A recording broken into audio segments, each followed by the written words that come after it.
Bien-aimés, notre méditation matinale de ce jour nous conduit toujours dans le thème le mystère de l'aide. L'aide, c'est l'action d'intervenir en faveur d'une personne en joignant ses efforts aux siens. Il faut dire que la personne qu'on doit aider doit elle-même faire quelques efforts. Voilà, c'est aussi un appui, c'est aussi un soutien. C'est aussi l'action d'aider quelqu'un, de lui donner une assistance momentanée. Bien-aimés, nous allons aller en Exode. Exode, le chapitre 31. Exode chapitre 31. Nous allons lire à partir du verset 1. Exode chapitre 31 à partir du verset 1. L'Éternel parla à Moïse et dit: Sache que j'ai choisi Betsaleel, fils d'Uri, fils de Hu, de la tribu de Juda. Je l'ai rempli de l'esprit de Dieu, de sagesse, d'intelligence et de savoir pour toutes sortes d'ouvrages. Je l'ai rendu capable de faire des inventions, de travailler l'or, l'argent et les reins, de graver les pierres en enchâssé, de travailler le bois et d'exécuter toutes sortes d'ouvrages. Et voici, je lui ai donné pour aide Oholiab, fils d'Ahisamach, de la tribu de Dan. J'ai mis de l'intelligence dans l'esprit de tous ceux qui sont habiles pour qu'ils fassent tout ce que je t'ai ordonné. Alléluia. Bien-aimés, lorsque nous voyons cet homme-là que Dieu a choisi, il s'appelait Betsaleel. C'était quelqu'un qui était capable de beaucoup de choses. Il était capable d'invention. Mais le Seigneur a mis à côté de lui une aide en la personne de Oholiab. Et, bien aimé, le Seigneur a mis encore d'autres personnes, oui, pour pouvoir l'aider. Aujourd'hui, nous voyons l'aide professionnelle. Vous dites, quelle que soit votre expertise, quel que soit, bien aimé, vos talents, quelles que soient vos compétences avérées, sachez une chose, vous avez forcément besoin d'aide.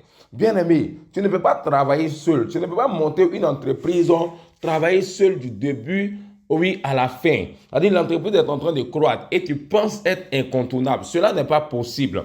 Mais tu ne peux pas travailler seul en tant que pasteur, faire toutes les tâches de l'église.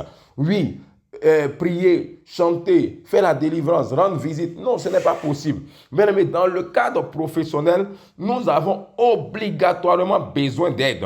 Tu ne peux pas toi seul réaliser toutes les tâches. Le Seigneur nous fait comprendre que cet homme-là, en la personne, oui, de Betsaleel, était un homme pétri de talent. Mais le Seigneur avait mis à côté de lui des aides. Tu ne peux pas toi seul réussir sans aide. Nous allons encore prendre Exode, mais cette fois-ci, Exode, le chapitre 4. Et nous allons lire les versets 14 à 15. Exode chapitre 4, le verset 14 à 15. Alors la colère de l'Éternel s'enflamma contre Moïse. Et il dit: N'y a-t-il pas ton frère Aaron, le Lévite? Je sais qu'il parlera facilement. Le voici lui-même qui vient au-devant de toi. Et quand il te verra, il se réjouira dans son cœur. Tu lui parleras et tu mettras les paroles dans sa bouche. Et moi, je serai avec ta bouche et avec sa bouche. Et je vous enseignerai ce que vous aurez à faire. Le grand Moïse, le Seigneur l'a choisi. Mais Dieu a trouvé une aide à Moïse. Moïse ne voulait pas, mais Dieu a mis une aide. Quelqu'un pour être le porte-parole de Moïse. Pour dire que tu es là, c'est vrai que tu es un expert. Mais bien aimé, tu peux déléguer des tâches aux personnes dans ton entreprise. Tu peux choisir quelqu'un pour la communication.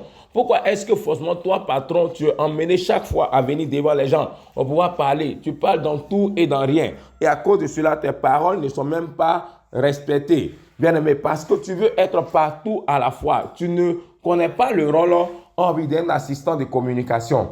Bien aimé, nous pouvons déléguer des tâches. Quelle que soit ton expertise, quelle que soit ton intelligence, quelle que soit ta capacité, apprends à déléguer. Tu es pasteur, apprends à déléguer. Tu es CEO d'une entreprise, tu es PDG d'une entreprise, il faut apprendre à déléguer. Même si l'entreprise repose en grande partie sur toi, il faut apprendre à déléguer. C'est très, très important, la délégation. C'est très important de comprendre que nous avons besoin d'aide. L'aide te permet de pouvoir réfléchir plus vite, de pouvoir aller plus vite. L'aide te permet aussi de pouvoir bénéficier du temps de repos. Mais celui-là qui n'a pas d'aide ne pourra pas arriver à ses fins. Nous allons prendre Ecclésiaste chapitre 4, le verset 9 à 10. Regardons ce qu'il est écrit. Deux valent mieux qu'un, parce qu'ils retirent un bon salaire de leur travail. Car s'ils tombent, leur relève son compagnon. Mais malheur à celui qui est seul et qui tombe sans avoir un second pour le relever. La Bible dit que deux valent mieux qu'un. Bien aimé, car ils retirent un bon salaire de leur travail. 2 valent mieux que 1. Il est bon, bien-aimé, d'avoir de l'aide. Il est bon de bénéficier de personnes à qui nous pouvons déléguer. Bien-aimé, si tu tombes sans avoir appris à quelqu'un à faire ton business va se terminer là, va s'achever. Mais si tu as délégué, arrivé à un certain moment même, le business même peut se dérouler sans ta présence physique. Mais c'est cela, lorsque nous faisons une activité, il faut apprendre à déléguer, il faut apprendre à confier des tâches aux autres, il faut apprendre à avoir besoin d'aide, de telle sorte que cette activité-là que nous fassions soit emmenée à pouvoir se dérouler sans notre présence physique. Tu es pasteur, tu es là. L'église doit dépendre de toi. Mais le jour où tu voyages, le jour où tu as une invitation, oui, bien aimé, peut-être en Europe, peut-être en Amérique, quelque part, bien aimé, ton église sera menée à être fermée. Non, ne faisons pas cela. La Bible dit que car ils retirent un meilleur salaire de leur travail. Et la Bible dit que car s'ils tombent, l'un relève l'autre. Est-ce que si toi aujourd'hui tu tombes, est-ce qu'il y aura quelqu'un pour te relever? Est-ce que si aujourd'hui ton business était amené à tomber, est-ce qu'il y aura quelqu'un pour relever cela? Posons-nous cette question. Vraiment, je prie Dieu qu'il nous donne la vision de former des aides, qu'il nous donne la vision de pouvoir collaborer, de pouvoir déléguer, que le Seigneur nous donne, quelle que soit la tâche à laquelle nous sommes, que nous soyons PDG d'une entreprise, que nous soyons pasteurs, que nous soyons, oh bien-aimés, au commencement d'une entreprise. Bien, mais apprenons à avoir des aides, apprenons à déléguer. Seigneur Jésus, je prie que tu aides ton peuple, que tu aides chaque enfant de Dieu à comprendre la vision. Seigneur, le besoin d'aide professionnelle, quel que soit notre domaine d'activité, que nous comprenions la nécessité d'avoir une aide et que Père, nous comprenions que nous devons former ces aides-là pour pouvoir éternellement leur déléguer, Seigneur, des tâches précises. Seigneur, pour pouvoir aller vite, pour pouvoir nous occuper, Seigneur, mon roi, oh oui Père, Seigneur, de ce à quoi tu nous appelles afin de réaliser ton plan pour notre vie. Seigneur, bénis ton peuple. Seigneur, donne-nous de comprendre la nécessité de l'aide et de pouvoir réussir ta mission pour laquelle tu nous as envoyé cette terre. Au nom tout puissant de Jésus-Christ. Amen.